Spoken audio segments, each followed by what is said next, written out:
No ano de 2012, a revista Harvard Business Review publicou um artigo cujo título indicava que a profissão mais sexy do século XXI seria a profissão do cientista de dados. Isso porque eles já estavam prevendo que a quantidade de dados ia aumentar exponencialmente no mundo, e aí então precisaria de um profissional capaz, como cientista de dados, para então analisar essa quantidade de dados. Hoje a profissão do cientista de dados já é bem consolidada internacionalmente, também no Brasil, e nesse meio tempo eu acabei me tornando cientista de dados.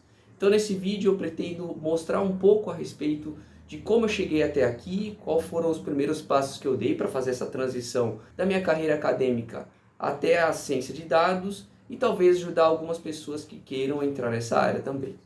É isso, meu nome é Thiago Cantalice, esse é o Ciência a Mais, roda a vinheta.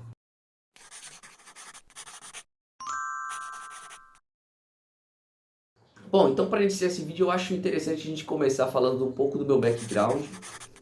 Eu sou formado em Física, eu tenho um mestrado e doutorado na área, e até meados de 2018 minha intenção era de continuar na área, então virar professor universitário e também pesquisador.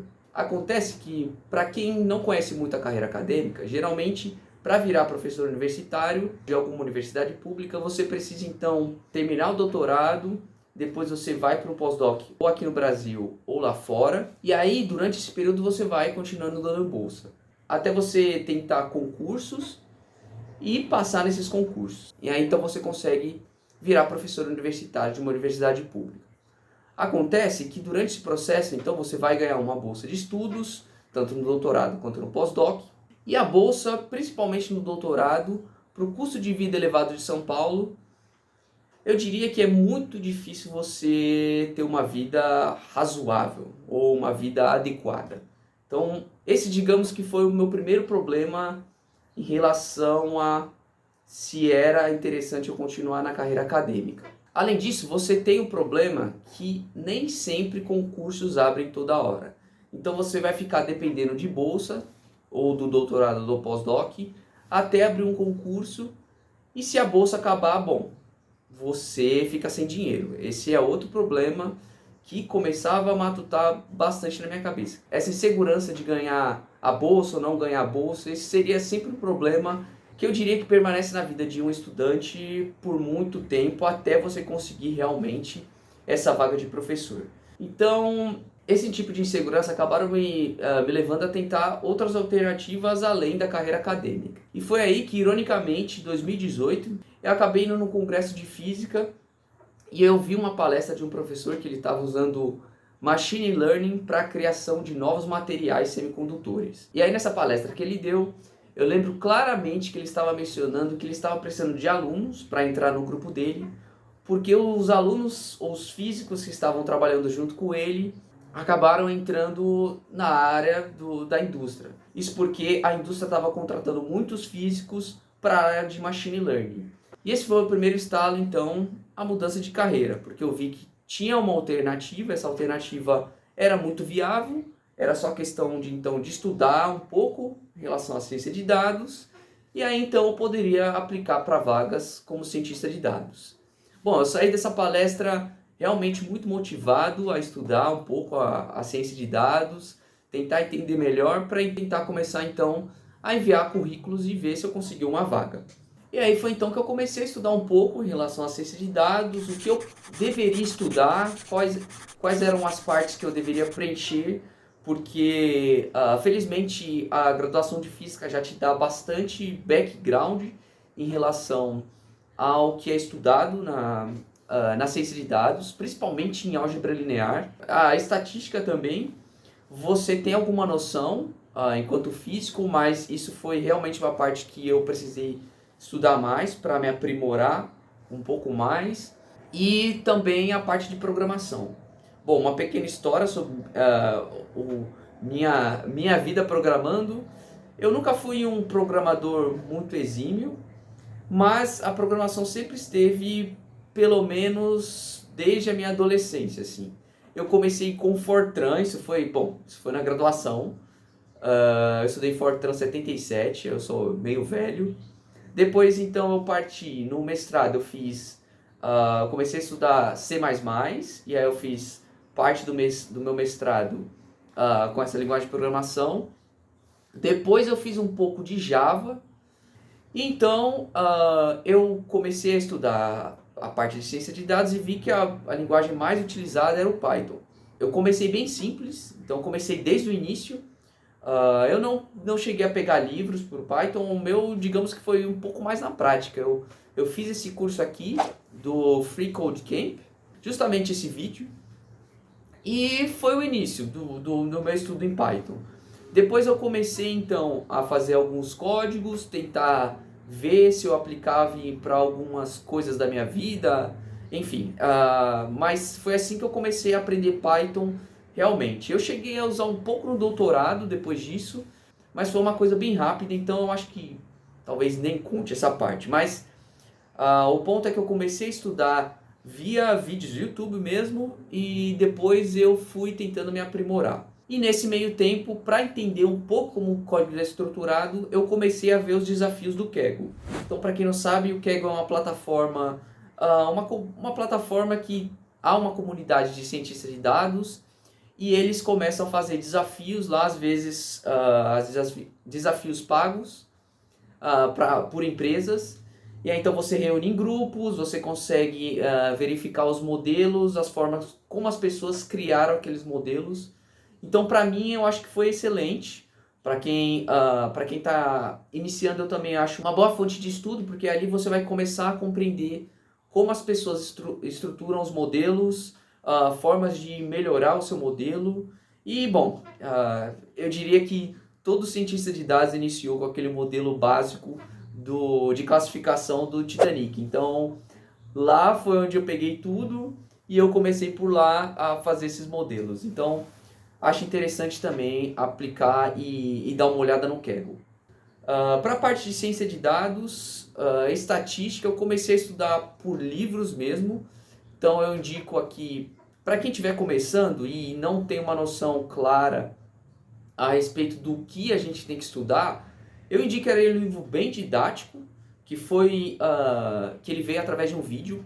Foi um dos vídeos do Josh Starmer, que inclusive eu tenho aqui em mãos o físico, o livro físico, mas você consegue estudar pelos vídeos que eles têm no YouTube. Então, bom, é realmente uma forma bem didática de começar a saber o que você tem que estudar. E eu acho que para quem está começando é uma excelente forma de aprender. Um outro livro que eu indico, esse aqui é um pouco mais, digamos, pesado em termos de matemática, mas ainda eu acho que é possível acompanhá-lo. Seria o Introduction to Statistical Learning, do Robert Tibishirani e do Trevor Hasty. Tem outros autores também.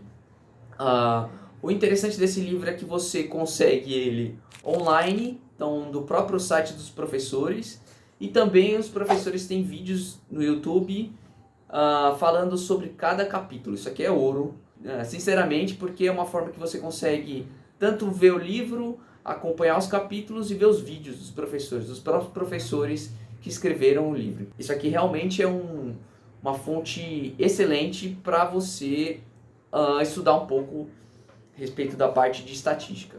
Bom, e para séries temporais eu estudei via um livro do Hinkman. É um livro que você vai encontrar também online, descrevendo todos os capítulos, e você também pode pegar o texto e começar a ler, né, o texto desse livro. Uma outra fonte de estudo também foi os vídeos do Coursera.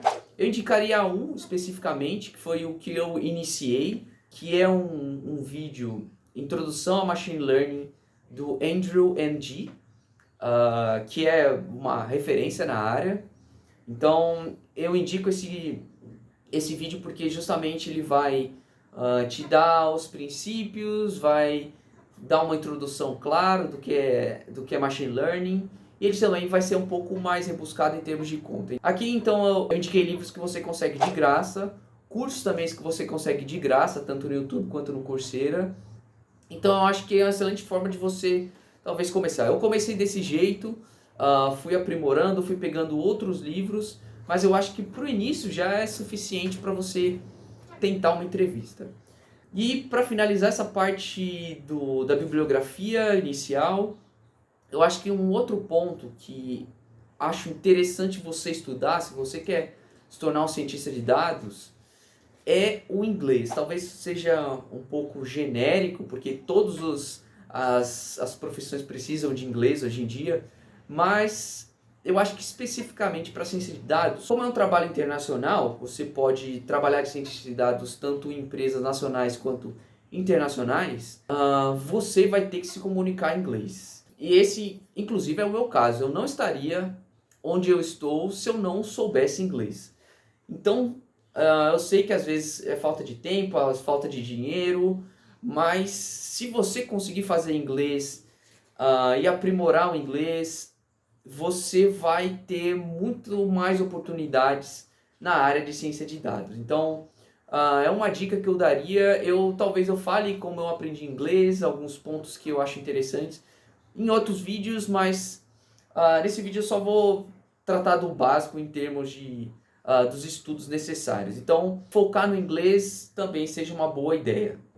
E um outro ponto, talvez seja bom estudar desde o início, seriam as clouds. Então, uma dica que eu dou é você tentar fazer os certificados que a gente chama de certificados fundamentais. E isso você pode fazer através de vouchers, que te dá até 100% de desconto para esses fundamentais.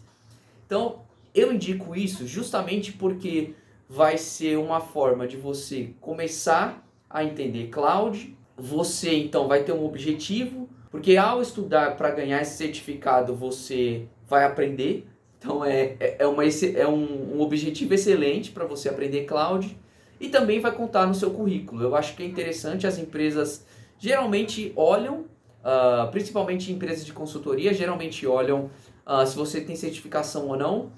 Então talvez se você tentar pelo menos as fundamentais para ter como objetivo aprender e aí ganhar então esse certificado, eu acho interessante você já dar uma olhada antes de mesmo aplicar para entrevistas na área. No início, quando eu comecei nessa carreira, ou quando eu comecei a aplicar para as entrevistas, estava na pandemia e as empresas não tinham ainda muito noção, pelo menos as brasileiras, não tinham muito noção do que um cientista de dados ia fazer. Então eu diria que foram entrevistas um pouco menos criteriosas, justamente porque na pandemia você tinha muita oferta de emprego, tanto para devs, quanto para cientistas de dados, quanto para as pessoas que trabalhavam com dados, e as empresas, como eu falei, não tinham muito noção do que um cientista de dados faz. Talvez empresas como bancos ou outras empresas assim um pouco mais, digamos, tecnológicas, já utilizavam a parte de ciência de dados, já eram um pouco mais maduras nisso, mas muitas empresas começaram a entender o que o cientista de dados poderia fazer ao longo do processo, ao longo da pandemia, eu diria. Então, como eu havia falado, no meu caso, a entrevista foi um pouco menos criteriosa. Hoje em dia, eu já fiz mais entrevistas ao longo desse tempo e eu vi que elas foram se aprimorando com o tempo. Mas então, no início, eu fiz a entrevista, eram entrevistas bem simples, basicamente RH e depois um desafio técnico, ou você falava só com o time técnico da área, mas ao longo do tempo as entrevistas foram ficando um pouco mais complexas. Então, geralmente as entrevistas iniciam com RH, uma recrutadora via LinkedIn. Essa recrutadora então vai perguntar se você tem interesse na vaga, se você então tem interesse na vaga, que eu acredito que você tenha, você então vai falar com ela e vai fazer a primeira entrevista com ela mesma. Geralmente é assim. Depois, então, se você passar na entrevista, você vai para o time técnico. Então, o time técnico ele vai fazer algumas questões técnicas, vai, então, te mandar um desafio, geralmente é dessa forma, ou fazer um live coding, que eu também já participei de desses tipos de entrevistas, dessa forma. E aí, então, se for um projeto, você vai... se você passar, então, na segunda parte, você então vai pegar esse projeto, vai fazer esse projeto e então vai apresentar esse projeto. Isso seria então a quarta fase. Sendo aprovado, então aí você vai ter uma última conversa com o RH, justamente só para resolver essas questões burocráticas. Então, eu acho que você provavelmente, se você iniciar hoje, ou ainda está pensando em iniciar um pouco mais no futuro, você vai fazer esses tipos de entrevistas, dependendo da empresa. Então, esses foram os pontos da entrevista. Esses foram os pontos que eu gostaria de falar. Não vou entrar no ponto da parte técnica porque eu acho que a gente pode falar nos próximos vídeos. Bom, então, voltando para minha carreira, eu fiz a entrevista, consegui passar. E aí, então, pela primeira vez eu estava trabalhando no mundo corporativo, tinha saído, então, tinha transicionado do meu doutorado para o mundo corporativo. Eu ainda continuei fazendo doutorado, mas já estava completamente assim no mundo corporativo, eu diria. Aí eu comecei a, digamos, ter um choque de realidade. Eu comecei a entender que a teoria era muito diferente da prática. Por quê? Principalmente porque na teoria você teria aqueles modelos prontos, aquela base de dados pronta, e aí com essa base de dados prontos você então ia fazer o modelo, e aí você ia então gerar, ia ter um produto. Mas na prática é muito diferente, principalmente em empresas menores. Empresas maiores, você já vai ver que tem... hoje o mercado já está bem estabelecido, eu diria. Então empresas maiores já vai ter engenheiro de dados, analista de dados, cientista de dados, também arquiteto de dados. Então você vai ter já uma gama de profissionais que vão atuar em diferentes áreas e vão estar tudo pré-estabelecido. No meu tempo, as coisas eram um pouco diferentes, justamente porque as empresas não conheciam muito o que era um trabalho de cientista de dados, então você teria que trabalhar de engenheiro, de analista, a pessoa que vai pegar o dado lá e falar com a pessoa para pegar o dado, como eles vão armazenar esse dado. Então você tinha diversas coisas que você deveria fazer antes de entrar no dado em si. Essa parte foi um pouco frustrante para mim de início, porque você chega realmente muito empolgado para começar a trabalhar com modelagem, criar produtos, mas por outro lado me ajudou bastante a ter uma noção completa de toda uma estruturação de dados. Então isso me ajudou bastante a realmente ter essa noção mais macro das coisas e não micro de só criar um modelo e gerar um produto daquilo. Então ao longo do tempo eu comecei a ter mais traquejo com os dados, comecei a então entender melhor a cloud, comecei a entender melhor a parte de engenharia, que eu trabalhei bastante com a parte de engenharia de dados, aprendi algumas ferramentas que eu utilizo recorrentemente, como por exemplo Databricks, Apache Airflow. Essas foram ferramentas que eu aprendi no meio do caminho. Então a cloud, como eu havia falado, alguns dashboards como o Google Data Studio, Power BI. Então essas ferramentas, mesmo que não tratava especificamente de modelagem, me ajudaram bastante e são ferramentas que eu utilizo até hoje. Então você vai entender que num processo você nem sempre, ou praticamente na maioria das vezes, você não vai utilizar modelagem, estatística. Você vai tentar resolver aquele problema e muitas das vezes não vai ter modelagem estatística. Então tenha isso na sua cabeça, tente não se frustrar ou tenha noção de que esse vai ser o seu trabalho de cientista de dados. Um outro ponto que eu queria tocar é em relação à quantidade de coisas que você tem para estudar. Realmente aparecem ferramentas todos os dias, a IA está aí para provar isso. Mas nem sempre você vai utilizar isso. E também, se você começar a tentar aprender tudo ao mesmo tempo, eu acho que não vai ser muito bom para a sua saúde mental. Eu vou contar uma breve história aqui, uma breve história do porquê eu acho que é interessante você estudar ao longo do tempo e não muitas coisas ao mesmo tempo. Quando eu comecei, cerca de um ano após meu início da área de ciência de dados, eu ainda estava no doutorado e minha cabeça maluca achou que eu deveria então fazer uma graduação de ciência de dados para me aprimorar mais. E então nesse tempo eu fiz o vestibular, isso para a Univesp, que é a Universidade Virtual do Estado de São Paulo. E aí eu consegui passar no vestibulinho que eles tinham. E aí então eu estava fazendo doutorado, graduação de ciência de dados e também trabalhando como cientista de dados. Bom, talvez você pode imaginar o que aconteceu.